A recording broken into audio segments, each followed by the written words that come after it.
Lórí gbogbo ibi tí ẹ ti ń gbọ́ mi ní lóko tàbí lẹ́yìn òde, ẹ jẹ́ kí a gbàdúrà. Ọlọ́run ayérayé, a dúpẹ́ fún àánú àti ojúrere tẹ́ ẹ rí gbà o. Ẹ̀yin èjìká tẹ́ ẹ jẹ́ kí aṣọ wa ó jábọ́ aṣeyín lọ́ba o. Ẹ̀yin tí ẹ pa wá mọ́ ọ̀pọ̀ tí a jọ rí ọjọ́ àkọ́kọ́, wọn kò rí ọjọ́ kejì, ṣùgbọ́n a dúpẹ́ nítorí àánú yín pa wá mọ́. A ò fi yọ̀ wọn, a fi gbé orúkọ yín ga, ní ògo ní fún orúkọ mímọ́ yín o. Alátìlẹ́yìn wa ẹ ṣé o. A sì ní ìgbàgbọ́ àti ìrètí nínú yín pé ẹ ò mú wa la ọdún yìí já bí ẹ ti mú wa la ògbólógbòó ọdún tó kọjá já. Ọ̀rọ̀ náà tí a gbọ́ lónìí yóò ṣe ayé àti ọkàn wa ní ìrẹ̀lẹ̀, kò nílò sí di sí wa ní ọjọ́ ìdájọ́, torí tí a gbàdúrà ní orúkọ Jésù Kristi Olúwa wa. Àmín. Àmín orúkọ Jésù. Ìwé ọ̀run ṣíṣí tí a tẹ owó olùṣọ́ àgùntàn Enoch Adeboye kọ èní ọjọ́ ìṣẹ́gun ọjọ́ kejì oṣù kìíní. Àkòrí tí a ó gbéyẹ̀wò sọ pé ìpinnu ọdún tuntun apá kìíní. Àwọn àkọ́sórí wa nínú ìwé orin Dáfídì orí kẹrìndínláàádóje ẹsẹ̀ ìkejì. Ìwé orin Dáfídì orí kẹrìndínláàádóje ẹsẹ̀ ìkejì. Èmi yóò yin Olúwa ní gbogbo ayé mi. Èmi yóò kọrin ìyìn sí Olúwa níwọ̀n ìgbà tí mo bá wà láyé. Nígbà tí a ó mú Bíbélì kíkà wá fún èní nínú ìwé Dáfídì ẹ̀tàdínláàádọ́rin orí ìkẹrin ẹsẹ̀ ìkẹrin àti ìkàndógún, orí ìkẹtàdínláàádọ́rin ẹsẹ̀ ìkẹrin àti ìkarùn-ún, tí ó kà báyìí pé jẹ́ kí inú àwọn orílẹ̀-èdè kí ó dùn, kí wọn kí ó máa kọrin fún ayọ̀, nítorí ìwọ yóò fi òdodo ṣe ìdájọ́ ènìyàn, ìwọ yóò sì jọba àwọn orílẹ̀-èdè ní ayé. Jẹ́ kí àwọn ènìyàn kí ó yìn ọ́, Ọlọ́run. Jẹ́ kí gbogbo ènìyàn kí ó yìn ọ́. Ẹ jẹ́ kí a tẹ́tí bẹ̀lẹ̀ jẹ́ láti gbọ́ ohun tí olùṣọ́ àgùntàn Enoch Adeboye ní fún wa ní èní ọjọ́ kejì oṣù kìíní, ọjọ́ ìṣẹ́gun.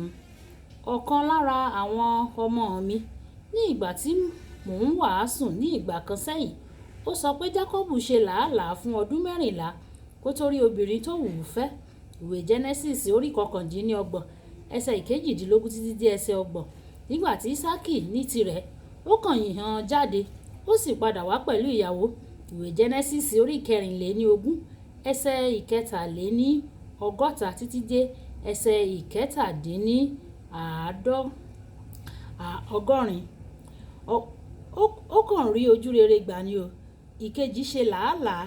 Ní kété tí o bá sọ báyìí, mo pinnu láti ọkàn mi pé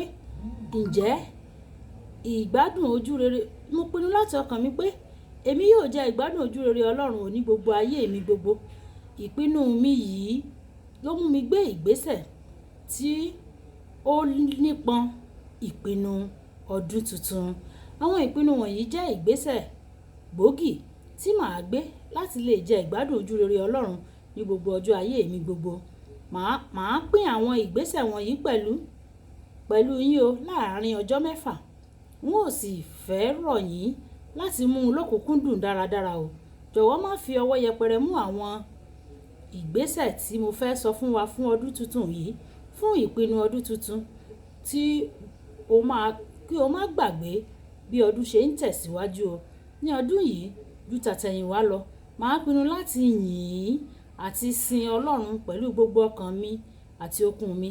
Nígbàkúgbà tí ẹ bá kí ènìyàn láti ìsàlẹ̀ ọkàn yín tí ẹ kì í, ẹ lè mú kí ẹni náà kó yọ̀ǹda láti ràn yín lọ́wọ́. Màá yìn, màá sì sin Ọlọ́run tó bẹ́ẹ̀ gẹ́ tí yóò fi yọ̀ǹda láti ràn mí lọ́wọ́ bí ó ṣe ṣe fún Pọ́ọ̀lù àti Sílà nínú Iṣẹ́ àwọn Àpọ́stélì orí 16 ẹsẹ̀ 25 títí dé ẹsẹ̀ 26. Bàbá tó bí mi lọ́mọ, ó tòṣì débi pé tí àkókò bá ti tó láti sanwó iléèwé, yóò bẹ̀rẹ̀ sí ní bá àwọn ìyàwó rẹ̀ méjèèjì jà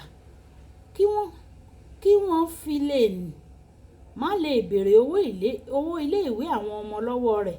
Àmọ́ ṣá, ìyá tèmi mọ bó ṣe máa ń gbowó iléèwé tèmi lọ́wọ́ bàbá mi o. Yóò lọ sí yàrá bàbá mi, yóò sì kì í débi pé bàbá mi yóò béèrè lọ́wọ́ ìyá mi, kí ni ohun tí mo lè ṣe fún ọ lónìí o? Ìyá mi yóò yára béèrè owó iléèwé mi, bàbá mi yóò sì ṣèlérí lẹ́sẹ̀kẹsẹ̀ láti rí i pé owó iléèwé mi di sísan. Lọ́dún yìí, màá yin Olúwa, màá sì yìn ju àtẹ̀yìnwá lọ. Bí Dáfídì ti ń gbádùn ojú rere látòkè wá ní gbogbo ọjọ́ ayé rẹ̀, èmi náà yóò máa fi ìbùkún fún Olúwa ní ìgbà gbogbo. ìyìn rẹ̀ yóò máa wà ní ẹnu mi títí láéláé, gẹ́gẹ́ bí a ti kọ nínú ìwé orin Dáfídì orí ìkẹrìnléníọgbọ̀n ẹsẹ̀ ìkíní. N kò ní yé yin orúkọ rẹ̀ mímọ́.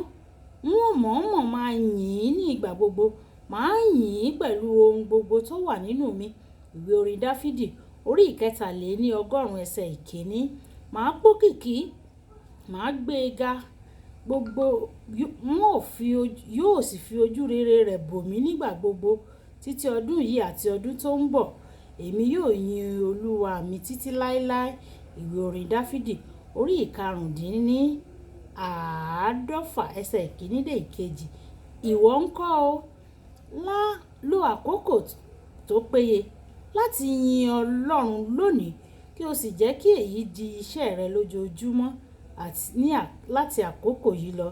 Kókó ọ̀rọ̀: lo àkókò tó péye o láti yin Ọlọ́run kó sì jẹ́ kí èyí kó di iṣẹ́ rẹ lójoojúmọ́ àti láti àkókò yìí lọ. Yorùbá bọ̀ wọ́n ní inú dídùn ló ń mórí yá. Nígbà tí a bá yin ẹnìkan, inú rẹ̀ yóò dùn, orí rẹ̀ yóò sì yá. Tí a bá yin Ọlọ́run, inú Ọlọ́run yóò dùn sí wa, orí rẹ̀ yóò yá láti fi ìbùkún àti ire lé wa lọ́wọ́. A kú ọdún tuntun o. Olúwabùkọ́lá Ayako ni orúkọ mi. Ó dàbọ̀.